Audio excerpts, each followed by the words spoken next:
Of course, this was the logical conclusion to this question. Who could host a 64-country World Cup? Of course, Saudi Arabia. Reports came out last week that CONMEBOL president Alejandro Dominguez wanted the 2030 World Cup to have 64 teams because it would have been the 100-year anniversary, blah, blah, blah, blah, blah, blah. But of course, geographically speaking, we're already talking about an overextended World Cup in regards to travel, logistics, everything.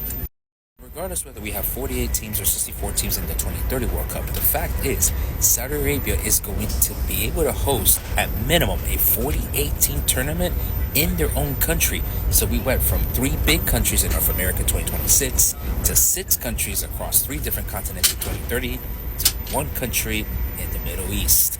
And that's the whole selling point.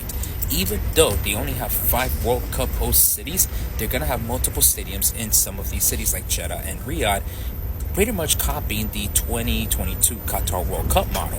And I mean, worst comes to worst, they do have Qatar as their neighbors, even the United Arab Emirates, that could host additional soccer matches and still keep the travel to a relatively central area. So regardless if it's a 48-team tournament or 64-team tournament, Saudi Arabia's geography is going to allow it to host that World Cup, and maybe with some help along with its neighbors. It already has all the tourism pieces in place.